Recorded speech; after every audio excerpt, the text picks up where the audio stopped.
ஆனால் வரலாற்றில் முதல் முறையாக தேர்தல் இல்லாத காலத்திலும் ஒரு போராட்டத்தின் மூலமாக மோடி கேபினெட்ல இருக்கக்கூடிய ஒரு அமைச்சரை ராஜினாமா செய்ய வைத்த வரலாறு இந்த இளைஞர்களுக்கு வந்து சேர்ந்தார்.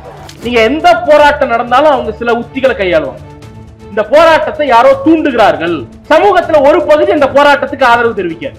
இவர்கள் இன்னார், இந்த அமைப்பை சேர்ந்தவங்க, தேச விரோதிகள் அப்படின்னு டேக் பண்றது.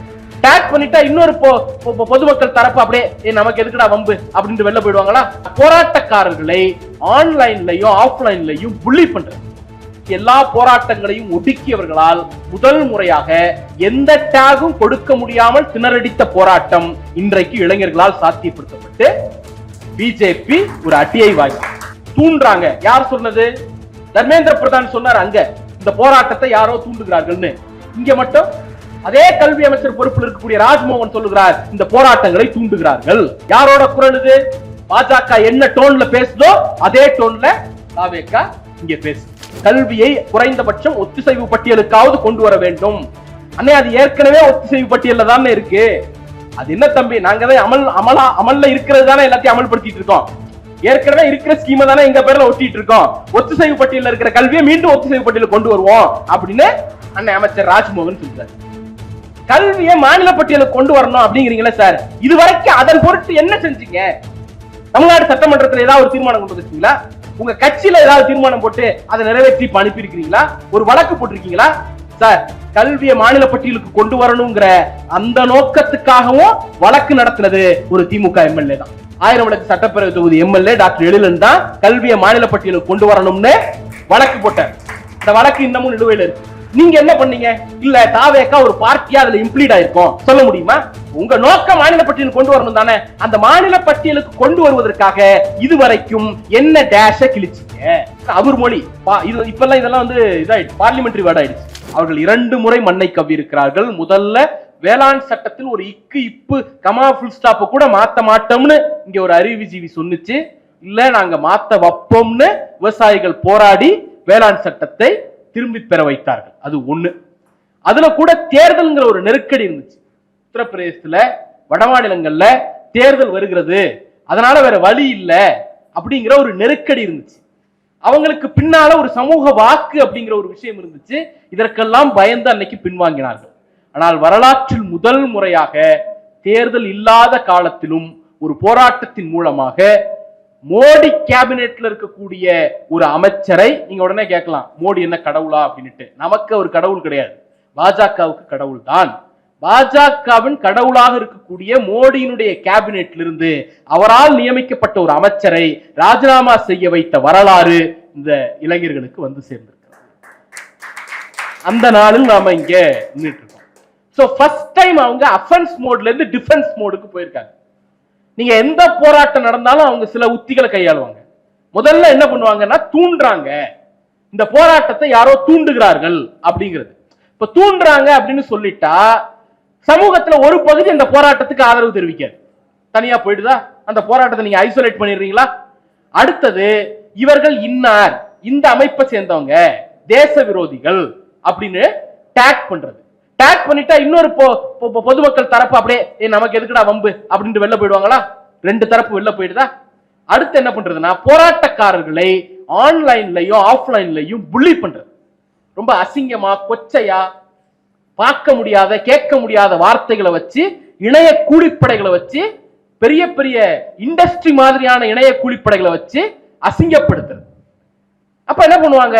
போராட வரக்கூடியவர்கள்ல அனுபவம் இல்லாதவர்கள், அரசியல் பின்புலம் இல்லாதவர்கள் நமக்கு எதுக்குடா வம்பு அப்படின்ட்டு கொஞ்சம் ஒதுங்கி போயிடுவாங்க. அடுத்து மிரட்டுறது. இது அடுத்த ஸ்டேஜ். வழக்கு போட்டுருவேன், தடியடி நடத்துவேன், ஊ அப்படின்னு மிரட்டுறது. அப்ப அதுல ஒரு செக்ஷன் வெளில போயிடும். எல்லாம் தாண்டி அந்த போராட்டத்தை சீர்குலைக்கிறதுக்கு அவன்ல இருந்து 2 பேரை உள்ள அனுப்புறது. உள்ள அனுப்பி ஊடுருவி போராட்டத்தை சீர்குலைக்க முயற்சி பண்றது. அந்த அட்டம் டு ஃபெயிலியர் அப்படின்னா கடைசியா வன்முறையை பிரயோகப்படுத்துறது. தீவிரவாதிகள் மீது என்னென்ன ஆயுதங்களை எல்லாம் பயன்படுத்த முடியுமோ எல்லா ஆயுதங்களையும் போராடக்கூடிய போராட்டக்காரர்கள் மீது பயன்படுத்துவது. இப்படித்தான் எல்லா போராட்டங்களையும் பாஜக ஒடுக்கி இருக்கிறது. விவசாயிகள் போராடினா பஞ்சாப்ல இருந்து வராங்க, ஆம் ஆத்மி தூண்டுச்சு, காங்கிரஸ் தூண்டுச்சு, காலிஸ்தான் தீவிரவாதிகள்னு சொல்லு, பாதி பேர் போக மாட்டேன், அப்படியே நடந்துரும். சிஏஏக்கு எதிராக இஸ்லாமியர்கள் போராடுறாங்களா? இஸ்லாமியர்கள்ங்கிற பேரே போதும், அதை வச்சு இவங்க டேக் பண்ணி இந்த போராட்டத்துக்கு ஒரு நோக்கம் கற்பிச்சு போராட்டத்துக்கு காலி பண்ணிடுறாங்க. தொழிலாளர்கள் போராடுறாங்களா? கம்யூனிஸ்ட்காரன் தூண்டுறாங்க அர்பன் நக்சல்ஸ் அப்படின்னு சொல்லி. கருத்துரிமை கேட்கறாங்களா? மொழி உரிமை கேட்கறாங்களா? திராவிட இயக்கத்தோட குரல் திமுக தூண்டுச்சு, திக தூண்டுச்சு அப்படின்னு சொல்லு. இப்படி டேக் பண்ணி இந்த நாட்டில் எல்லா போராட்டங்களையும் ஒடுக்கியவர்களால் முதல் முறையாக எந்த டேகும் கொடுக்க முடியாமல் திணறடித்த போராட்டம் இன்றைக்கு இளைஞர்களால் சாத்தியப்படுத்தப்பட்டு பிஜேபி ஒரு அடியை வாங்கி. அப்ப பிஜேபியால செய்ய முடியல, பிஜேபியால செய்ய முடியாது, என்னால செய்ய முடியும்னு இங்க அந்த எல்லா உத்திகளையும் தாவேகா கையில் எடுத்திருக்கிறது. நீங்க அப்படியே யோசிச்சு பாருங்க. தூண்டுறாங்க, யார் சொன்னது? தர்மேந்திர பிரதான் சொன்னார் அங்க இந்த போராட்டத்தை யாரோ தூண்டுகிறார்கள்னு. இங்க மட்டும் அதே கல்வி அமைச்சர் பொறுப்பில் இருக்கக்கூடிய ராஜ்மோகன் சொல்லுகிறார் இந்த போராட்டங்களை தூண்டுகிறார்கள். யாரோட குரல் இது? பாஜக என்ன டோன்ல பேசுதோ அதே டோன்ல தாவேகா இங்க பேசுது. அடுத்து என்ன பண்றது? டேக் பண்றது. இவங்க எல்லாம் திமுக காரங்க. திமுக போய் ஆதரவு தெரிவிச்சிச்சு. ரோட்ல நின்று மாணவர்கள் போராடிட்டு இருக்கும் பொழுது வேடிக்கை பார்த்துட்டு போறதுக்கு நாங்க என்டர்டைன்மெண்ட்லயும் சினிமாலையும் எஃப்டிஎஃப்எஸ்லயும் செக்ரட்டரியேட்டை இழுத்து மூடிட்டு மினிஸ்டர் ஆபீஸை இழுத்து மூடிட்டு எஃப்டிஎஃப்எஸ்ல உட்கார்ந்து கண்ணீர் வடிக்கக்கூடிய நாடக கூட்டம் அல்ல. நாங்கள் போராட்ட காலத்துல இருந்து வந்தவங்க, அதனால நாங்க அங்க போய் நிக்கிறோம். உடனே இந்த பார் இது திமுக இதெல்லாம் கூட பரவாயில்ல. தமிழ்நாட்டில் உறுப்பு மாற்று அறுவை சிகிச்சை அப்படிங்கிற சிகிச்சைக்கு முன்னோடியான ஒரு பேராசிரியர், மருத்துவர், மாநில திட்டக்குழுவினுடைய உறுப்பினராக இருந்தவர். அவர் அந்த போராட்டத்தில் நின்று பேசுறாரு. 70 வயசுக்கு மேல இருக்கும். அவருக்கு அவசியமே கிடையாது. அவர் டாக்டர், அவர் புள்ள டாக்டர், பேர புள்ளை டாக்டர் ஆக்கிறதுக்கான எல்லா வசதியும் வாய்ப்பும் அவருக்கு இருக்கு. ரோட்ல நிக்கணும்னு எந்த அவசியமும் கிடையாது. அவரு அந்த போராட்டத்துல ஓரமா உட்கார்ந்துருக்காரு. எதுக்கு? என்ன அவசியம்? ரிட்டையர்மெண்ட் லைஃப ஹாப்பியா ஜாலியா, முதலமைச்சருக்கே 6 மணிக்கு மேல ஆட்டோ ஓட மாட்டேது. இவர் 7-8 மணி வரைக்கும் அந்த ரோட்ல உட்கார்ந்துட்டு இருக்கிறாரு. அவர் பேசுற ஒரு போட்டோவை எடுத்து போட்டு, அவர் எங்களுடைய தலைவர் முன்னாள் முதலமைச்சர் கூட இருந்த போட்டோவை எடுத்து போட்டு, நீ கொத்தூஸ் தானே. யாரு? இந்த நாட்டில் உறுப்பு மாற்று அறுவை சிகிச்சைக்கு முன்னோடியான சட்டங்களை வடிவமைத்தவர்கள் ஒருத்தர். அவரை பார்த்து நீ கொத்தூஸ் தானே அடையாளப்படுத்துறது, டேக் பண்றது. அப்ப அவர் வாய்ஸ் யாரும் கேட்க மாட்டாங்கல்ல, அது திமுக வாய்ஸ்னு போயிடுது இல்ல. இந்த மாதிரி டேக் பண்ணி முறியடிக்கிறது இது யாருடைய உத்தினா பிஜேபியோட உத்தி. அதே உத்திய இங்க நடக்கும். ஆன்லைன் புல்லிங் நீங்க எங்க வேணா போய் பாருங்க. போராட்டக்காரர்களுடைய படங்களை எடுத்து எவ்வளவு அபியூசிவான ஸ்டேட்மெண்ட்ஸ், எவ்வளவு அபியூசிவான கமெண்ட்ஸ், மிரட்டல ஆன்லைன்ல தாவேகாவுடைய இளைய கூலிப்படை செஞ்சிட்டு இருக்குங்கிறது இன்னைக்கு எடுத்து பாத்தீங்கன்னா தெரியும். யாரோட பேட்டர்ன்? பிஜேபியோட பேட்டர்ன். மிரட்டுறது. ரோட்டுக்குள்ள வந்தேன்னா அடிப்பேன் அப்படின்னு வெளில காவல்துறை நிக்க வச்சு மிரட்டுறது. எல்லாத்தையும் தாண்டி வன்முறை ஏவுறது, ஊடுருவல் நடந்துச்சா இல்லையா? நேற்று திடீர்னு ஒரு அம்மா உள்ள வருது, எங்க அடிக்கிறாங்களே அப்படின்னு கேட்டா அடிக்கிறதெல்லாம் எனக்கு தெரியாதுங்க, அப்புறம் எதுக்கு வந்த? ஒண்ணு தெரிஞ்சுட்டு வரணும். அப்ப இங்க விஜய்க்கு எதிராக பேசுறாங்கிறது உனக்கு தெரிஞ்சிருக்கு. விஜயனுடைய போலீஸ் போராடுகிற மாணவர்களை ஒடுக்குகிறதுங்கிறது உனக்கு தெரியல. இப்ப என்ன அர்த்தம்? யார் சொல்லி வந்த? யாரோட பேரோல்ல வந்த? கேள்வி வருதா இல்லையா? அப்ப அப்பட்டமாக ஊடுருவி இந்த போராட்டத்தை முறியடிக்கலாங்கிற ஒரு சதி திட்டத்தோடு உள்ளே நுழைகிறார்கள். இது அத்தனையும் இந்தியா முழுக்க பாஜக செய்து கொண்டிருந்த வேலை, அதை தமிழ்நாட்டில் தாவேகா செய்ய தொடங்குகிறது. இதுல இன்னொரு வியாக்கியானம் சொல்றாரு. யாரு? அமைச்சர், கல்வி அமைச்சர் ராஜ்மோகன். ரோட்ல அவங்க அனுமதி வாங்கி போராடினா நாங்க மதிக்கிறோம், ரோட்ல போராடினா அனுமதிக்க முடியாது, அது தூண்டுதல் அப்படிங்கிறாரு. சார் இது எங்கே கேட்ட குரல் சார், இது உங்க குரல் இல்ல சார், வேற யாரோ அதை பேசினாங்க சார் அப்படின்னு கொஞ்சம் ரீவைண்ட் பண்ணி பார்த்தா, ஜந்தர் மந்தருக்குள்ள நின்று போராடினா நாங்க அனுமதிக்கிறோம், ரோட்டுக்கு வந்தா தடியடி நடத்துவோம். பிஜேபி சொல்றது இதுதானே. பாலநிலத்துக்குள்ள போராடினா அனுமதிப்போம், எக்மோர்ல ரோட்ல உட்கார்ந்தா தடியடி நடத்துவோம். பாஜகவுடைய வாய்ஸும் தாவேகாவுடைய வாய்ஸும் ஒன்னா இருக்கா இல்லையா? இத கேள்வி கேட்டா உடனே அழுக ஆரம்பிச்சிருது. ஐயோ எங்களை ஏன் திட்டுறீங்க? நீட் எதிர்ப்பு போராட்டத்தில் பாஜகவை கேள்வி கேட்காம எங்களை ஏன் கேள்வி கேட்கறீங்க? எங்களை ஏன் திட்டுறீங்க அப்படின்ட்டு ஒப்பாரி வைக்க ஆரம்பிச்சிடுறது இல்ல சார். ஒன்னே ஒண்ணுதான், உங்களை நோக்கி கேள்வி கேட்கறதுக்கு 3 காரணம் தான். ஒண்ணு, இன்னைக்கு நீங்க ஆக்டர் விஜய் கிடையாது, இன்னைக்கு சிஎம் விஜய். மாநிலத்தில் இவ்வளவு பெரிய பதட்டமான போராட்டம் நடந்துட்டு இருக்கு. மாணவர் சமுதாயம் தன்னடிச்சா ரோட்ல உட்கார்றாங்க. எல்லா மாவட்ட ஆட்சியர் அலுவலகத்திலையும், எல்லா எஸ்பி ஆபீஸ்லயும் இங்க போராட அனுமதி கூட, அங்க போராட அனுமதி கூட லெட்டரை தூக்கிட்டு மாணவர் அமைப்புகள் ஓடன்னு ஓடாடுறாங்க. பால நிலத்துல ஒரு வாரமா மாணவர்கள் உட்கார்ந்து இருக்காங்க, பேசிட்டு இருக்காங்க. இதுவரைக்கும் இந்த நாட்டினுடைய முதலமைச்சர் இது குறித்து ஏதாவது ஒரே ஒரு வார்த்தைய இக்கு இப்பு ஃபுல் ஸ்டாப் கமா ஏதாவது ஒண்ணு அதிகாரப்பூர்வமா வாயை திறந்து சொல்லியிருப்பாரா? அப்ப வாயத்திறங்க சிஎம் சார்னு கேட்கறதுல என்ன தப்பு? வாயத்திறங்க சிஎம் சார்னு கேட்டா எங்களை நோக்கி திட்டுறாங்க, எங்களை நோக்கி திட்டுறாங்க. சார் சிஎம் பதவியில உட்கார்ந்தா பேசுன்னு சொல்லுவாங்க. பேச முடியலன்னா எதுக்கு அங்க உட்காடுறீங்க? எதிர்கேள்வி வருமா இல்லையா? அடுத்து ஒரு பக்கம் நாங்க அனுமதிக்கிறோங்கிறது, இன்னொரு பக்கம் ஒடுக்கிறது. ரொம்ப சிம்பிள்ங்க. எக்மோர்ல போராட்டத்தில் உட்கார்ற மாணவர்களை அடிக்கிறீங்க. ஒரு இடத்துல போராட்டத்தில் உட்கார்ற மாணவர்களை கைது செய்வதற்கு டேக் இல்லாத பெயர் இல்லாத காவல்துறை பயன்படுத்தப்படுது. வந்தது காவல்துறை தானே? கேள்வி வரும்ல. நேம் டேக்கோட வரதுல என்ன பயம் உங்களுக்கு? அப்ப என்ன ஒடுக்குமுறை அவங்க மேல? உங்களுடைய இன்டென்ஷன் நல்ல இன்டென்ஷனா இருந்தா, நோக்கம் நல்ல நோக்கமா இருந்தா நேம் டேக்கோட வந்து அரெஸ்ட் பண்ண வேண்டியதானே? நீங்க சட்டபூர்வமான வழியை கையாளுறீங்கன்னா நேம் டேக்கோட வர வேண்டியதானே? நேம் டேக் இல்லாம வந்து அரெஸ்ட் பண்றீங்கன்னா இதுக்கு எம் மேல கேஸ் போட்டாலும் போடுவாங்க. சிபிஐனுடைய தலைவர் இதே அறிக்கை கொடுத்துருக்காரு. சேர்த்து என்ன போடு. நேம் டேக் இல்லாம வந்து காவல்துறை கைது பண்றீங்க. மதுரையில கூடாரம் போட்டா கூடாரத்தை பிரிச்செறிறீங்க. உளுந்தூர்பேட்டையில உட்கார்ற மாணவர்களை இரவோட இரவா கைது பண்றீங்க. சிபிஎம் சிபிஐ தோழர்கள் போராடினாங்கன்னு சொல்லி தூக்கி கொண்டு போய் உள்ள வைக்கிறீங்க. நைட் 10 மணி வரைக்கும் பிரிவென்டிவ் அரெஸ்ட்ல இருந்து வெளில விடல, தடுப்பு காவல்ல இருந்து வெளில விடல. சிபிஐஎம் மாநில செயலாளர் தோழர் சண்முகம் அவர்கள் ரோட்ல உட்கார்ந்து போறாரு. அவரால் தான் இந்த ஆட்சி அமைஞ்சது. அவர் ரோட்ல உட்கார்ந்து போராடிட்டு இருக்காரு இல்லையா? இதெல்லாம் கூட பரவாயில்ல. திருவொற்றியூர்ல காலேஜுக்குள்ள பூந்து அரெஸ்ட் பண்றீங்க. காலேஜ் வாசல்ல நின்று அரெஸ்ட் பண்றீங்க. ரோட்ல போற மாணவர்களை அடிச்சு விரட்டுறீங்க. ஒரு பிரைவேட் காலேஜ் வாசல்ல நின்று ஐடி கார்டை செக் பண்ணி உள்ள அனுப்புறீங்க. உங்களுக்கு எதுக்கு இந்த செக்யூரிட்டி வேலை? அதுக்கு அவங்க பிரைவேட் செக்யூரிட்டி போட்டிருக்காங்கல்ல. அந்த காலேஜுக்கு வாட்ச்மேன் இருக்காருல்ல.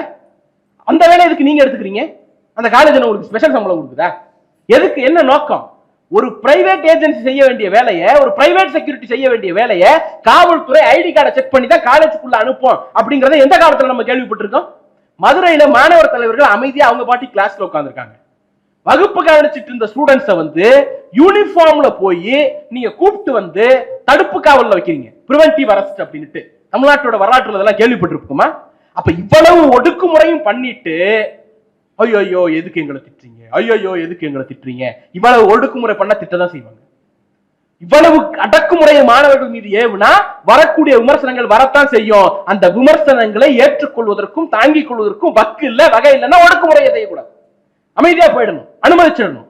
நான் எல்லா இதுவும் பண்ணுவேன், ஆனா என்ன எதுவும் பண்ணக்கூடாது, நான் ஒரு அமுல் பேபி, ஐயோ செல்லத்தை திட்டாதீங்க அப்படிங்கிற மாதிரியே என்ன டீல் பண்ணணும். கண்ணா அந்த கதையெல்லாம் இனிமே நடக்காது. என்ன ரியாக்ஷன் உங்ககிட்ட இருந்து வருதோ அதுக்கு எதிரான ரியாக்ஷன் மாணவர்கள்ட்ட இருந்து வரும். அதுக்கு எதிரான ரியாக்ஷன் சமூகத்திட்ட இருந்து வரும். அதை ஃபேஸ் பண்ண நீங்க தயாராக இருக்கணுங்கிறது தான் அடிப்படையான செய்தி. இதுல என்ன முக்கியமான ஒரு விஷயம்னா, பாலநிலம் போராட்டத்துக்கு நாங்க அனுமதி கொடுத்துட்டோம், நாங்க தான் அனுமதி கொடுத்துட்டோமே, நாங்க தான் அனுமதிச்சிட்டோமே, நாங்க தான் போராட்டத்தை லெட் இட் கோன்னு விட்டுட்டோமே அப்படின்னு இணைய குழிப்படை வச்சு சொல்றது. நீ யாரா அனுமதி கொடுக்கிறது? பாலநிலத்துல பாலநிலம் ஒரு கட்சியினுடைய தனிப்பட்ட ஆபீஸ், ஒரு பிரைவேட் ஆபீஸ் சொல்ல போனா அது கட்சியினுடைய பிரைவேட் ஏரியா. அந்த கட்சிக்கான பொது இடம். அந்த கட்சி தான் அனுமதிக்கிறதா இல்லையாங்கிறத முடிவெடுக்கணும். அங்க மாணவர்கள் உட்காரணுமா வேணாமான்னு முடிவெடுக்கக்கூடிய இடத்துல இருக்கிறவர் தோழர் மூவியும் அவருடைய மாநில குழுவும் பாலநிலத்தினுடைய நிர்வாகியும். நீங்க எங்க இருந்து வந்துறீங்க? நம்ம கேட்போமா இல்லையா? டக்ளஸ் இப்படிதான் ஊருக்குள்ள சொல்லிட்டு தெரியுதியாடான்ட்டு. அப்ப என்ன அர்த்தம்? நீ பாலநிலத்துல என்ன வேணா பேசிக்க கத்திக்க, ரோட்டுக்கு வராத. ஜந்தர் மந்தர்ல என்ன வேணா பண்ணிக்க கத்திக்க, ரோட்டுக்கு வராத. பிஜேபி என்ன வாய்ஸ் எடுக்குதோ, என்ன டோன் எடுக்குதோ, என்ன நோக்கத்தை செயல்படுத்துதோ அதே டோனை அதே வாய்ஸ்ல அதே நோக்கத்தோடு செயல்படுத்துகிறார் விஜயும் தாவேகாவும். இப்ப நாம கண்டிக்க வேண்டிய இடத்துல எல்லாத்தையும் விட முக்கியமான ஒரு விஷயம், இந்த அரசு எல்லாத்தையும் தூண்டுறாங்கன்னு சொல்லி நலிஃபை பண்ணிட்டு சார் ஒன்னே ஒண்ணு, தூய்மை தொழிலாளர் பிரச்சனை வந்தது, போராடினாங்க. போராடின போது கிட்டத்தட்ட வாரக்கணக்கில் அந்த போராட்டம் அதே இடத்துல கண்டினியூ ஆனிச்சு. ரோட்ல மாநகராட்சி ஆபீஸினுடைய வாசல்ல விட்டுட்டு வேடிக்கை பார்க்கல. தொடர்ச்சியான பேச்சுவார்த்தையை அரசு மேற்கொண்டது. மாநகராட்சி நிர்வாகம் தொடர்ச்சியான பேச்சுவார்த்தையை மேற்கொண்டது. பேச்சுவார்த்தையில உடன்பாடு எட்டப்படலைங்கிறது தனி, போராட்டத்தை கண்டுகொள்ளாமல் இல்லை, பேச்சுவார்த்தை நடந்தது. 4 கட்டம் 5 கட்டம் 6 கட்டம்னு பேச்சுவார்த்தை நடந்தது. உயர் நீதிமன்றத்தினுடைய உத்தரவின் பெயரில் தான் அந்த போராட்டம் அங்க கலைக்கப்பட்டது. நாங்க நினைச்சிருந்தா, திமுக நினைச்சிருந்தா, பாஜகவினுடைய உத்தியை ஃபாலோ பண்ணணும்னு நினைச்சிருந்தா, போராட்டக்காரர்கள் விஜய் வீட்டுக்கு போய் சந்திச்சாங்கல்ல, எல்லாரையும் போராட்டக்காரர்களை தான் போய் சந்திப்பாங்க. அரசியல் இயக்கங்கள் போராட்டக்காரர்கள் தான் போய் சந்திப்பாங்க. போராட்டக்காரர்கள் போய் விஜயை சந்திச்சாங்கல்ல, அந்த போட்டோவை வச்சு இது தாவேகாவின் தூண்டுதலால் நடக்கிற போராட்டம்னு டேக் பண்ணி அந்த போராட்டத்தை நலிஃபை பண்ணிருக்கலாமா இல்லையா? அந்த வாய்ப்பு இருக்கா இல்லையா? திமுக அந்த உத்தியை கையில் எடுக்கல. அந்த வாய்ஸ்ல அந்த குரல்ல ஒரு டெமோக்ரசி இருக்கு. அந்த கோரிக்கையை நிறைவேற்ற முடியுமா இல்லையான்னு பார்ப்போம். கடைசியா அந்த கோரிக்கையை நிறைவேற்றுங்கிற அஷூரன்ஸையும் கொடுத்தோம், நடந்துச்சு. ஆனா இன்னைக்கு எதுக்கு எடுத்தாலும் விவசாயிகள் போராடுறாங்களா, எதிர்கட்சிகள் தூண்டுது அப்படின்னு வேளாண் துறை அமைச்சர் சொல்றாரு. டாஸ்மாக் ஊழியர்கள் போராடுறாங்களா, எதிர்கட்சிகள் தூண்டுது அப்படின்னு டாஸ்மாக் மந்திரி சொல்றாரு. மாணவர்கள் போராடுறாங்களா, யாரோ தூண்டுறாங்க அப்படின்னு கல்வித்துறை அமைச்சர் சொல்றாரு. இப்படி எல்லா போராட்டங்களையும் யாரோ தூண்டுறாங்கன்னு அதை எல்லாத்தையும் நலிஃபை பண்ணி போராட்டங்களை இல்லாமல் செய்யணும் அப்படிங்கிற நோக்கத்தோடு செயல்படுகிறீர்கள்.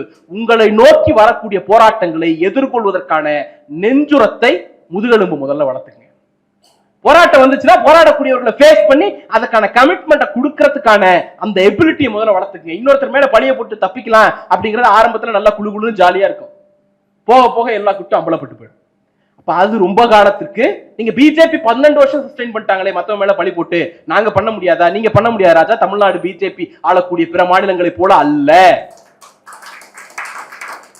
ஒரு தடவை ஏமாந்துருச்சு, லைட்டா தூங்கிடுச்சு, கொசு காதுல பூந்துருச்சு, அதுக்காக எப்போதும் தூங்கிட்டே இருப்பான் தமிழ்நாட்டுக்காரன், தமிழ்நாடு அப்படின்னு நினைக்க கூடாதுல்ல. சோ இது எல்லாத்தையும் நீங்க ஒரு விஷயத்தை அப்படியே கவனிச்சீங்கன்னா ஒண்ணு தெளிவா தெரியும். வெளியில் கோமாளி வேடத்தை போட்டுக்கொண்டு உள்ளே பாசிஸ்டுகளாக திரிகிறார்கள். பாசிஸ்டுகளை எதிர்கொள்வது எளிது, கோமாளிகளை எதிர்கொள்வது எளிது, பாசிச கோமாளிகளை எதிர்கொள்வது கடினம். நமக்கு முன்னால் இருக்கக்கூடிய பேராபத்து எதிரிலே இருக்கக்கூடியவர்கள் பாசிச கோமாளிகள்.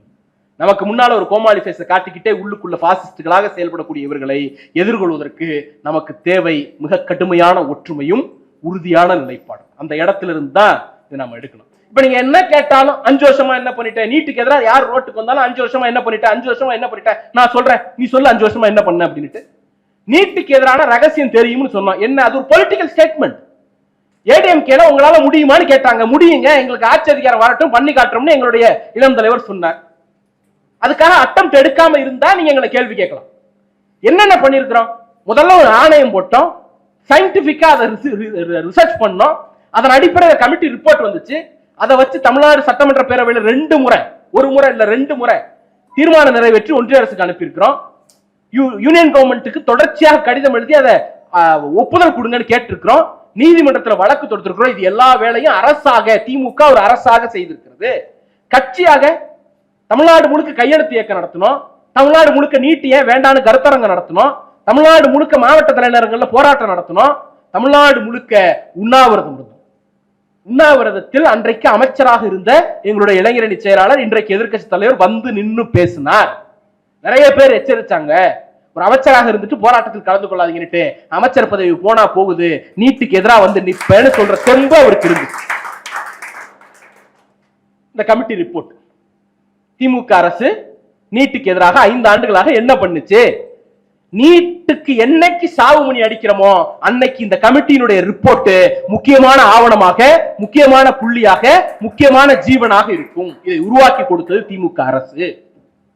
இப்ப திமுக என்ன பண்ணுச்சுன்னு நான் சொல்றேன். 5 வருஷமா நீ என்ன பண்ண நீட்டுக்கு எதிரா? இன்னைக்கு ஒரு டைலாக் பேசுற, நீட்டை ஒழிக்க முடியாது, மாநில பட்டியலுக்கு கொண்டு வந்தாதான் ஒழிக்க முடியும். அதுவே தெரியல கல்வி அமைச்சருக்கு. போற போக்குல சொல்றாரு, கல்வியை குறைந்தபட்சம் ஒத்திசைவு பட்டியலுக்காவது கொண்டு வர வேண்டும். அண்ணே அது ஏற்கனவே ஒத்திசைவு பட்டியல்ல தானே இருக்கு. அது என்ன தம்பி, நாங்க தான் அமல்ல இருக்கிறது தானே எல்லாத்தையும் அமல்படுத்திட்டு இருக்கோம். ஏற்கனவே இருக்கிற ஸ்கீமை தானே எங்க பேர்ல ஒட்டிட்டு இருக்கோம். ஒத்திசைவு பட்டியல்ல இருக்கிற கல்வியை மீண்டும் ஒத்திசைவு பட்டியல கொண்டு வருவோம் அப்படின்னு அண்ணன் அமைச்சர் ராஜ்மோகன் சொல்றாரு. கல்வியை மாநில பட்டியலுக்கு கொண்டு வரணும் அப்படிங்கிறீங்களா சார்? இதுவரைக்கும் அதன் பொருட்டு என்ன செஞ்சீங்க? தமிழ்நாடு சட்டமன்றத்தில் ஏதாவது ஒரு தீர்மானம் கொண்டு வந்திருக்கீங்களா? உங்க கட்சியில ஏதாவது தீர்மானம் போட்டு அதை நிறைவேற்றி அனுப்பி இருக்கிறீங்களா? ஒரு வழக்கு போட்டிருக்கீங்களா? சார், கல்வியை மாநில பட்டியலுக்கு கொண்டு வரணுங்கிற அந்த நோக்கத்துக்காகவும் வழக்கு நடத்தினது ஒரு திமுக எம்எல்ஏ தான். 1000 விளக்கு சட்டப்பேரவை தொகுதி எம்எல்ஏ டாக்டர் எழிலன் தான் கல்வியை மாநில பட்டியலுக்கு கொண்டு வரணும்னு வழக்கு போட்டார். இந்த வழக்கு இன்னமும் நிலுவையில் இருக்கு. நீங்க என்ன பண்ணீங்க? இல்ல தாவேகா ஒரு பார்ட்டியா அதுல இம்ப்ளீட் ஆயிருக்கும் சொல்ல முடியுமா? உங்க நோக்கம் மாநில பட்டியலுக்கு கொண்டு வரணும் தானே. அந்த மாநில பட்டியலுக்கு கொண்டு வருவதற்காக இதுவரைக்கும் என்ன டேஷ கிழிச்சிங்க? அவர் மொழி இப்பெல்லாம் இதெல்லாம் வந்து இதாயிடுச்சு, பார்லிமெண்டரி வேர்ட் ஆயிடுச்சு. அப்ப நம்ம கேட்போமா இல்லையா? இப்ப எதையாவது சொல்லுங்க. எதுவுமே பண்ணல. எதுவுமே பண்ணாம பண்ணவனை பார்த்து கேள்வி கேட்கறது. 5 வருஷம் என்ன பண்ணோம்னு நாங்க சொல்லிட்டோம், அதே 5 வருஷத்துல நீ என்ன கிழிச்சேன்னு சொல்லு பார்ப்போம். சோ இதெல்லாம் ஒரு பக்கம், இந்த மாதிரி நீட்டு தொடர்பான விஷயங்கள். இன்னொன்னு ஊடகங்களை அச்சுறுத்துவது. என்ன மாதிரி அச்சுறுத்துறது சார்? 2 விஷயம். ஊடகங்களுடைய நம்பகத்தன்மையை கொஸ்டின் பண்றது. திமுக பத்தி, அதிமுக பத்தி, பிஜேபி பத்தி, இல்ல XYZ பத்தி, பாமக, நாம் தமிழர் யாரை பத்தி ஒரு நியூஸ் போட்டாலும் அதனுடைய நம்பகத்தன்மையை கொஸ்டின் பண்றது. ஒரு பக்கம் ஊடகங்கள்லாம் விலை போயிடுச்சு அப்படின்னு ஒரு நரேட்டிவ் செட் பண்ணிக்கிட்டு, இன்னொரு பக்கம் ஊடக அதிபர்கள் எல்லாம் கூப்பிட்டு ஒவ்வொரு நாளும் ஒவ்வொருத்தரையா மீட் பண்றது. நடக்குதா இல்லையா சார்? ரொம்ப சிம்பிளுங்க. எந்த ஊடகத்துல தாவேகாவுக்கு எதிராக ஒரு செய்தி வந்தாலும் கீழே வந்து திமுக 200 ரூபா, ஒத்தூஸ், அடிமை, XYZ இதெல்லாம் போடுறல்ல. 2 நியூஸ் சொல்றேன். ஒரு பத்திரிகை எழுதுறாங்க, காட்சி ஊடகம், digital wing, main stream media ஒண்ணு எழுதுது. திமுக ஆட்சியில் போக்குவரத்து நெரிசல், மக்கள் அவதின்னு எழுதின அதே காடை இன்னைக்கு அணிவகுத்து நிற்கும் வாகனங்கள், பரேட், மிலிட்டரி பரேட் நடக்குது, அணிவகுத்து நிற்கும் வாகனங்கள் அப்படின்னு எழுதுறான். அதுக்கு கீழே வந்துட்டு இது திமுக கொத்தடிமை ஊடகம்னு இவன் எழுதுறான். சார், சட்டமன்றத்துல ஸ்பெஷல் பவர்ஸ் நிறைய இருக்கு. ஒரு சட்டப்பேரவை உறுப்பினருடைய செயலை நாம கோமாளித்தனமா சித்தரிச்சோம் அப்படின்னா நம்ம மேல உரிமை மீறல் நடவடிக்கை எடுக்கலாம். சபைக்கு உங்களுக்கு எனக்கு சம்பந்தம் இல்லாம இருக்கலாம். சபையில கூப்பிட்டு வச்சு நமக்கு சிறை தண்டனை கொடுக்கக்கூடிய அளவிற்கு அவைத்தலைவருக்கு பவர் இருக்கு. அந்த அனுபவம் முரசொலியுடைய ஆசிரியர் ஐயா முரசொலி செல்வத்தை வந்து சிறை கூண்டுல ஏத்தின வரலாறுலாம் உண்டு. ஆனா ஒரு பத்திரிகை எழுதுது, 2 முன்னாள் அமைச்சர்கள் விஜய் பேசுகிறதுக்கு முன்னால பாயிண்ட் ஆஃப் ஆர்டர் கேட்டு எழுதிருக்கிறாங்க. அந்த போட்டோவை எடுத்து போட்டு அந்த 2 பேர் பேரை குறிப்பிட்டு திமுக எம்எல்ஏக்கள் கதறல் அப்படின்னு. அந்த பத்திரிகையை என்ன சொல்றான்? கொத்தடிமை ஊடகம் சொல்றான். அப்ப ஒரு பக்கம் அந்த ஊடகங்களை டேக் பண்ணி அதுல வரக்கூடிய ஆன்டி டிவிகே நியூஸஸ் எடுபடாம போயிடும். அப்ப மக்கள் என்ன நினைப்பாங்க? அது திமுக ஃபேவரான ஊடகம், அது டிவிகேக்கு எதிராக தான் பேசும் அப்படிங்கிற ஒரு நரேட்டிவ் செட் பண்ணிடுறது. இன்னொரு பக்கம் தனக்கு வேண்டப்பட்ட எல்லாத்தையும் அதுக்குள்ள அது வழியாவே செஞ்சுக்கிறது. இது பாஜகவே செய்ய முடியாத இடம், பாஜகவை விட கிரிமினல்களாக இருக்கிறாங்க. சார், ஒன்னே ஒண்ணு என்னைக்காவது யோசிச்சு பாருங்க. திமுக கூட்டம் நடத்துது, அதிமுக கூட்டம் நடத்துது, நாம் தமிழர் கூட்டம் நடத்துது, எல்லாரும் நடத்துறோம். அதை நியூஸ் கவர் பண்றீங்க. எந்த ஊடகமாவது நாங்க வந்து ஓடி வருகிறான் உதயசூரியன் பாட்டு போட்டு கூட்டம் நடத்துறோம், அந்த பாட்டோடயா நீங்க நியூஸ் பப்ளிஷ் பண்றீங்க, வீடியோ பப்ளிஷ் பண்றீங்க? பூமி உள்ளவரை எங்க அம்மா புகழை நிலைத்திருக்கும் அப்படின்ட்டு அதிமுக பாட்டு போடுறோம், அந்த பாட்டோடயா நியூஸை பப்ளிஷ் பண்றீங்க, செய்தி எடுக்கிறீங்க? தாவேகாவுக்கு மட்டும் ஏன் சார் அந்த கட்சியினுடைய பீஜியத்தோட, அந்த கட்சியினுடைய பாடலோட நியூஸ் பப்ளிஷ் பண்றீங்க? அது என்ன ஆடா? ஆடுனா குறிப்பிட வேண்டியதானே? ஆனா அந்த ஊடகத்தை இவங்க என்ன சொல்றாங்க? திமுகவுக்கு அடிமை சேவகம் செய்யுது அப்படின்னு சொல்லிட்டு ஆன்டி டிவிகே நியூஸ் எடுபடாது, டிவிகேக்கு ஃபேவரான நியூஸ் மட்டும் எடுபட வைக்கிறது. இந்த மாதிரியான ஒரு உத்தியை இவர்கள் தொடர்ச்சியாக செய்கிறார்கள். இன்னொரு முக்கியமான விஷயம், இவங்க தகவல் மூலமாக ஆட்சி நடத்துகிறார். எதுவுமே கன்ஃபர்ம்டு நியூஸ் கிடையாது, அபிஷியல் நியூஸ் கிடையாது, எல்லாம் தகவல். முதலமைச்சர் ஆகஸ்ட் மாசம் கர்நாடகாவுக்கு போய் DK சிவகுமாரை சந்திக்கிறாரா? தகவல் தான், செய்தி கிடையாது, அறிக்கை கிடையாது. 2 அமைச்சர்கள் ஃபாரின் போறாங்களா? தகவல் தான், அறிக்கை கிடையாது, செய்தி கிடையாது. எல்லாம் வேண்டாம். அது என்னன்னா அவன் படிச்சு முடிச்சு விட்டான், எனக்கான நீ தகவல் கொடுக்காம போற அப்படின்ட்டு 2 பேருக்கு நோட்டீஸ் அனுப்பியிருக்காங்க. தகவல், எனக்கும் தகவல். இப்ப சார் ஒண்ணும் நீங்க யோசிச்சு பாருங்க, நம்முடைய தோழர் பாடகர் அறிவு செக்ரட்டரியேட் வாசல்ல திடீர்னு தோன்றாரு, கத்துறாரு, போராடுறாரு, அவரை கைது பண்றதா ஒரு செய்தி பரப்பப்படுது, ஒரு சில விஷுவல்ஸும் வருது. அடுத்த ஒரு அரை மணி நேரத்தில் அந்த நரேட்டிவ் அடுத்து மாறுது, முதலமைச்சரை சந்திக்க அழைத்து செல்லப்படுகிறார், முதலமைச்சரை சந்தித்தார் அப்படின்னுட்டு. சரி, போட்டோ எங்கப்பா? முதலமைச்சரை சந்தித்தார்னு யார் சொன்னா? அறிவு சொன்னாரா? முதலமைச்சரை சந்திச்சார்னு யார் சொன்னா? முதலமைச்சர் சொன்னாரா? தமிழ்நாடு அரசினுடைய DIPR சொன்னுச்சா? இல்ல உங்க பத்திரிகை நேரடியா உள்ள போய் போட்டோ எடுத்துச்சா? எதுவும் இல்ல. எங்களுக்கு தகவல் வந்தது. அது எப்படி சார் எல்லா பத்திரிகைக்கும் ஒரே செய்தி, ஒரே வகையில், ஒரே வார்த்தையில் அச்சு பெறாமல் ஒரே தகவலாக வரும்? அறிவு சொல்லிட்டாரு, நான் முதலமைச்சரை பார்க்கவே இல்லை அப்படின்ட்டு. நம்ம கேட்கிறோம், முதல் போட்ட அமைச்சரை பார்த்துட்டு வந்திருக்கிறார், அதனால இவங்க எல்லாம் முதலமைச்சரை பார்த்துட்டதா செய்தி வருது அப்படின்ட்டு. அப்ப இந்த சோர்ஸ் பேஸ்டு மீடியா ட்ரையல் நடத்துறது இருக்குல்ல, இது வந்து ரொம்ப ரொம்ப ஆபத்தான போக்கு. ஒரு அரசுக்கு அக்கௌண்டபிலிட்டி இருக்கணும். கட்சிக்கு தாவேக்கங்கிற கட்சிக்கு இருக்கு இல்ல, அதை பத்தி எங்களுக்கு கவலையே கிடையாது. ஆனால் அரசுன்னு வந்த பிறகு அது ஒரு பொறுப்பேற்கக்கூடிய தன்மையில் இருக்க வேண்டும். எல்லாத்தையும் சோர்ஸ் மூலமா சாதிச்சிடலாம் நினைச்சீங்கன்னா அது பேராபத்தை விளைவிக்கும். நீங்க அதை அப்படியே வந்துட்டே இருங்க. இதெல்லாம் ஊடகங்களை ஒரு பக்கம் நிறுத்துறது, தனி மனிதர்களை அச்சுறுத்துறது. நீ எவ்வளவு பெரிய ஆளா இருந்தாலும் சரி, தொடர்ச்சியா ஜெயிக்கக்கூடிய எம்எல்ஏவா இருந்தாலும் சரி, நீ மேடையில ஒரு விஷயம் எனக்கு டிஸ்கம்ஃபர்ட் பண்ணக்கூடிய ஒரு விஷயத்தை பேசிட்டேன்னா தூக்கி உள்ள வைப்பேன் அப்படின்னுட்டு அனிதா ராதாகிருஷ்ணன் அவர்களை போய் கைது பண்றாங்க. அதே பகுதியில அதற்கு முதல் நாள் திருநெல்வேலி மாவட்டத்தில் 5 வயசு பச்சை குழந்தை நடு ரோட்ல துள்ள துடிக்க வெட்டி கொல்லப்படுது. அந்த குற்றவாளிகளை கைது செய்வதற்கு 2 நாள் 3 நாள் எடுக்கக்கூடிய காவல்துறை மேடையில் பேசினார் ஒரே காரணத்திற்காக அனிதா ராதாகிருஷ்ணனை இன்ஸ்பெக்ஷன் பண்ணும் பொழுது கைது பண்றீங்க. இதே டயலாக தானே நயினார் நாகேந்திரன் பேசினாரு. போக வேண்டியதானே, நயினார் நாகேந்திரன் வீட்டுக்கு போய் நயினார் நாகேந்திரன் அரெஸ்ட் பண்ண வேண்டியதானே. பண்ண மாட்டீங்க. ஏன்னா அங்க வருமான வரி ஏய்ப்பு வழக்கு ஒண்ணு பெண்டிங்ல இருக்கு. பண்ண மாட்டீங்க. ஏன்னா அங்க சிபிஐ வழக்கு ஒண்ணு பெண்டிங்ல இருக்கு. தெம்பு இருந்தா, துணிவு இருந்தா, நெஞ்செலும்பு இருந்துச்சுன்னா போய் நயினார் வீட்டு வாசல் நிக்க வேண்டியதானே. செய்ய மாட்டீங்க. எம்எல்ஏ மார்க்கண்டேயன் அவர்கள் கைது செய்யப்படுறாங்க. அவர் பேசினதை நீங்க ஒரு வன்முறையை தூண்டியது, முதலமைச்சர் மீது கொலைவரி தொடர்பாக ஒரு மிரட்டல் விடுத்தது அப்படின்லாம் பிரேம் பண்றீங்க. சரி, சட்டப்படி நீங்க நடவடிக்கை எடுக்கிறீங்க, ஒத்துக்கிறோம். எனக்கு என்ன கேள்வி வருது அப்படின்னா, ஆர்பி உதயகுமார் நினைக்கிறேன் அதிமுக முன்னாள் அமைச்சர், எங்க கிட்ட இருந்து வந்தவங்க எல்லாம் கொஞ்சம் டேஞ்சரான ஆளு, பார்த்து பத்திரமா இருந்துக்குங்க, உங்களுக்கு ஏதாவது ஆச்சுன்னா நாங்க பொறுப்பு இல்ல சார். இது மிரட்டலாம் இல்லையா? ஏன் நடவடிக்கை எடுக்கல? என்ன காரணம்?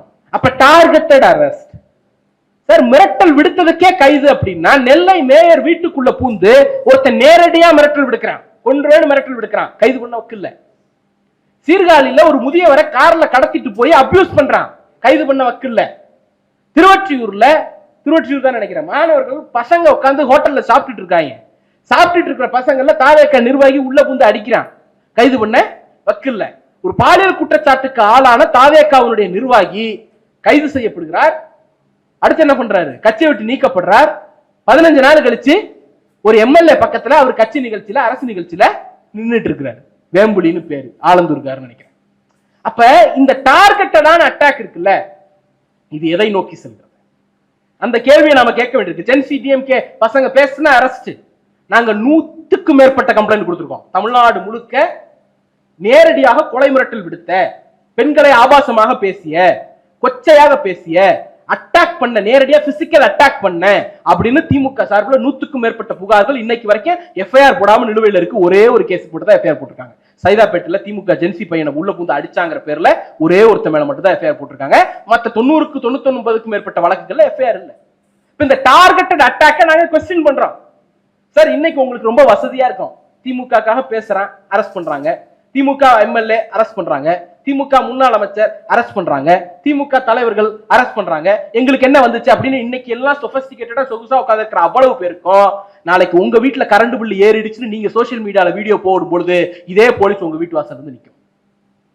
நாளைக்கு என் தெருவுல பள்ளம் போட்டு வச்சுட்டான், 1 வாரம் ஆச்சு, என் வீட்டுக்கு வாசல்ல லஞ்சம் கேட்கறான் அப்படின்னு மக்கள் யாராவது கொந்தளிச்சு வீடியோ போடும் பொழுது இதே போலீஸ் அந்த வீட்டு வாசல்ல போய் நிற்கும்.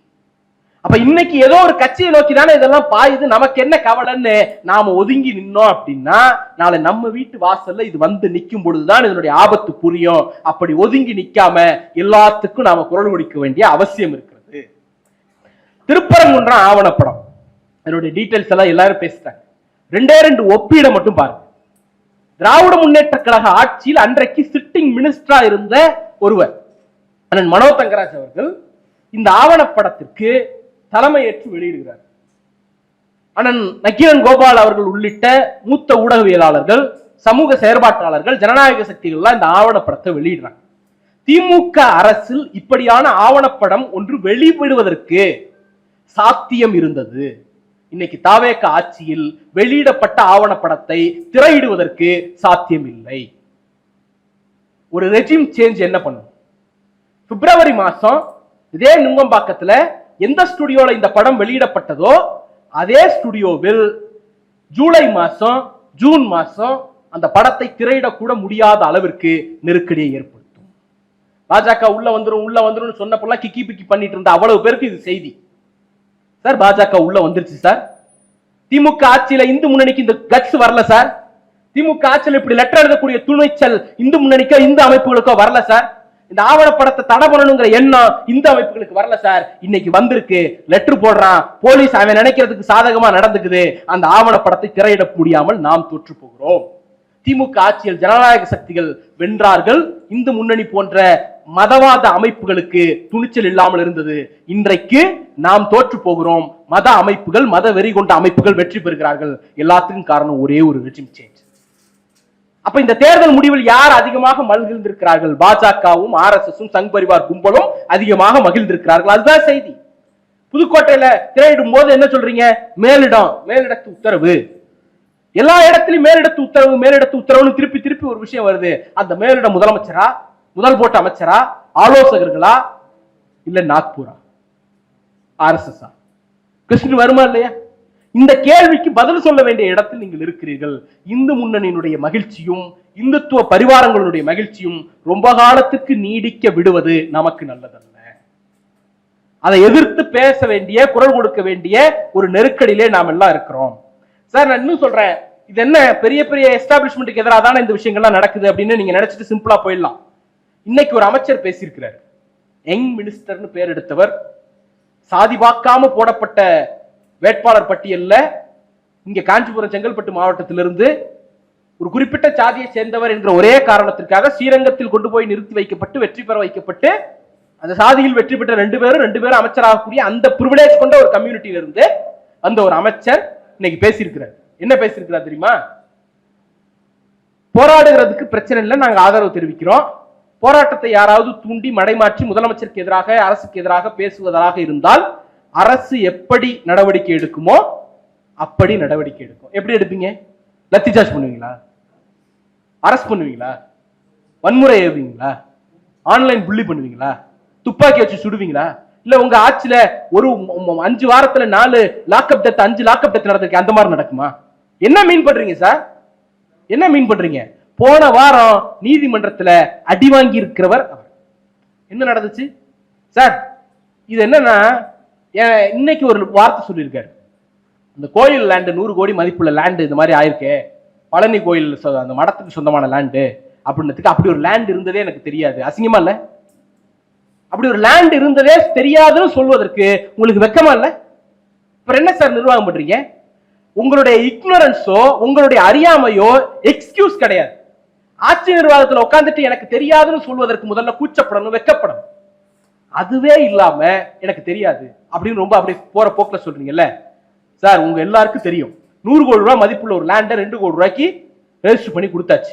60 ஆண்டு காலம் ஆக்கிரமிப்புல இருந்த லேண்டை திமுக மீட்டுச்சு. நீங்க 60 நாள்ல அதை ஒரு பிரைவேட் பார்ட்டிட்ட கொடுத்துட்டீங்க. அந்த லேண்ட் விஷயத்துல ஊழல் நடந்திருக்கிறத அமைச்சர்களே ஒத்துக்கிறாங்க. அவங்க என்ன சொல்றாங்க? அதிகாரிகள் மட்டத்துல நடந்துருச்சு அப்படிங்கிறாங்க, எங்க மட்டத்துல நடக்கல அப்படிங்கிறாங்க. அப்போ ஒரு காமன் மேனுக்கு கேள்வி வருமா இல்லையா? அமைச்சர்களுக்கு இதுல பங்கு இருக்கா இல்லையா அப்படிங்கிற கேள்வியை எழுப்புவது ஜனநாயகமா இல்லையா? இத ஒரு சாதாரண ஒரு ஐடில இருக்கக்கூடிய ஒருத்தர் கேள்வி கேட்கிறார் சார், வினோத் சூர்யாங்கிற பேர். அவரை தூக்கி நீங்க நள்ளிரவுல கைது பண்ணி கொண்டு போய் உள்ள வைக்கிறீங்க, ரிமாண்ட் வாங்கிடுறீங்க. அவருக்கு ரிமாண்ட் வாங்கினது கூட பிரச்சனை இல்லை, அவரை கஸ்டடி கேட்கறீங்க. என்ன, எதுக்கு கஸ்டடி?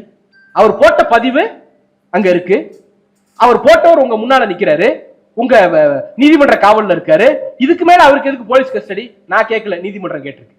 இந்த தீர்ப்பு முதன்மை அமர்வு நீதிமன்றத்துல நீதிபதி வாசிச்ச தீர்ப்பு. அந்த தீர்ப்புல அவர் தெளிவா சொல்றார், இந்திய அரசியல் சாசனம் ஆர்டிகல் 19(1), 19(2) கருத்துரிமை குறித்து பேசுது. எல்லாருக்கும் கருத்துரிமை குறித்த உரிமை இந்த நாட்டில் எல்லோருக்கும் இருக்கு. 19(2) சில ரெஸ்ட்ரிக்ஷன்ஸ் இருக்கு. இறையாண்மைக்கு எதிராக, ஒருமைப்பாட்டுக்கு எதிராக, தேச பாதுகாப்புக்கு எதிராக, அந்நிய நாட்டின் உறவுகளை பாதிப்பதற்கு எதிராக, பொது அமைதிக்கு குந்தகம் விளைவிக்கும் வகையில், நீதிமன்றத்திற்கு அவமதிப்பு ஏற்படுத்துகிற வகையில் பேசினால் மட்டும்தான் நீங்க நடவடிக்கை எடுக்கணும் அப்படின்னு இருக்கு. இந்த வினோத் சூர்யா என்கிறவர் போட்ட இந்த பதிவில் ஆர்டிகல் 19(1) and 19(2) எதிராக எந்த இடத்தில் இருக்கிறது? கேட்டது சூர்யா கிருஷ்ணமூர்த்தி இல்ல, திமுக அட்வொகேட் இல்ல, நீதிபதி கேட்டிருக்கிறார். வக்கு இருந்துச்சுன்னா, வகை இருந்துச்சுன்னா நீதிபதி சொல்ல வேண்டியதானே, இந்த இடத்துல இது ப்ரோவோக் பண்ணுது இத அப்படின்னுட்டு. அவர் போட்டது சாதாரண கேள்விங்க, 100 கோடி ரூபாய் லேண்ட் ஊழல் நடந்திருக்கு, அமைச்சருக்கு தொடர்பு இருக்கான்னு கேள்வி கேட்கிறாரு. இந்த கேள்விக்கு என்ன செக்ஷன் தெரியுமா போடுறாங்க? BNS 192 கலவரத்தை தூண்டுதல், BNS 353(1) பொது அமைதிக்கு குந்தகம் விளைவித்தல், BNS 353 இரண்டு சமூகங்களுக்கு எதிராக வெறுப்புணர்வை தூண்டி சமூக பதட்டத்தை உருவாக்குதல். சார், இன்ஸ்டாகிராம்ல ஒரு போஸ்ட் போட்டதுக்கு, ஊழல்ல உங்களுக்கு சம்பந்தம் இருக்கா இல்லையான்னு கேள்வி கேட்டதுக்கு, கலவரத்தை தூண்டினாரு, பொது அமைதிக்கு குத்தகம் விளைவிச்சாரு, சமூக அமைதி, இரண்டு சமூகங்களுக்கு இடையே பகையை தூண்டினார் அப்படின்லாம் செக்ஷன் போட்டு கொண்டு வந்து அவரை என் முன்னால நிறுத்திருக்கீங்களே அப்படின்னுட்டு நீதிபதி காரி உமிழ்ந்திருக்கிறார். காரி உமிழ்ந்திருக்கிறாரா பிசிக்கலா நடந்துச்சாலும் கேட்கக்கூடாது. மானம் இருக்கிறவங்களுக்கு தெரியும் அது உமிழ்ந்ததா, அடிச்சு விரட்டினதா, இல்ல தட்டி கொடுத்து பாராட்டினதா அப்படின்னுட்டு. அது ஒரு உவமை, உருவகம். நீதிபதி ஒரு இடத்துல சொல்றார், சார், இந்த democracy the voice of dissent is to be respected. Merely criticizing the government or its minister does not amount to an offense committed against the state or public tranquility. ஜனநாயகத்துல மாறுபட்ட குரல்களை மதிக்க வேண்டும். அரசையோ அமைச்சர்களையோ விமர்சிப்பது தேசத்திற்கு எதிரான குற்றமோ பொது அமைதிக்கு எதிரான குற்றமோ அல்ல சொன்னது நீதிபதி. சொல்லப்பட்டது தாவேக அரசுக்கு. வெக்கம் இருந்தா மன்னிப்பு கேட்டு அந்த வழக்கை வாபஸ் வாங்கியிருக்கணும்.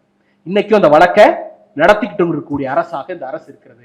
அவர் ஒரு சாதாரண பையன், பெரிய பொலிட்டிக்கல் இன்ஃபுளுன்ஸ் கிடையாது, பொறுப்புல கிடையாது, பெரும் பணக்காரர் கிடையாது, எதுவுமே இல்லாத ஒரு சாதாரண பையன் ஒரு போஸ்ட் போட்டாங்கிறதுக்காக தூக்கி வச்சிருக்கீங்கல்ல. உங்களுக்கு உண்மையிலே கட்ஸ் இருந்துச்சுன்னா ஊழல்ல தொடர்புடைய ஏதாவது ஒருத்தனை தூக்கி நேரம் உள்ள வச்சிருக்கணும்ல. ஏன் வைக்கல? வித்தவங்க வெளியில இருக்கான், வாங்கினவன் வெளியில இருக்கிறான், பத்திரம் பண்ணி கொடுத்தவன் வெளில இருக்கிறான், டிரான்ஸ்பர் போட்ட அதிகாரி வெளில இருக்கிறான், அதுக்கு லெட்டர் எழுதின HRC அதிகாரி வெளில இருக்கிறான், அவரை டிரான்ஸ்பர் போட்ட அதிகாரி வெளில இருக்கிறான், அத்தனை பேரும் வெளில இருக்கிறாங்க. அதை எதிர்த்து கேள்வி கேட்டு ஒரு இளைஞர் சிறைக்கு அனுப்பப்பட்டார். இதுதான் இந்த நாட்டில் தாவேக காப்பாற்றக்கூடிய ஜனநாயகம். அப்ப நம்ம கேட்போமா இல்லையா, எங்களுக்கு ஜனநாயகம் வேண்டாம் ஜனநாயகம் வேணும்னு கேட்டா ஐயோ எங்களை திட்டாங்க, ஐயோ எங்களை திட்டாங்க. அழுகிற ஆட்டத்தை முதல்ல நிறுத்துங்கடா, அரசியல் பேச ஆரம்பிங்கடா அப்படின்னு நம்ம கேட்போம்ல. ஒரே ஒரு விஷயம் தான் தோழர்களே, திராவிட முன்னேற்ற கழகத்தின் பிரதிநிதியாக நீங்க அழைத்திருக்கிறீங்க. 75 ஆண்டு காலம் ஆகிவிட்டது எங்களுடைய கட்சி தொடங்கப்பட்டு.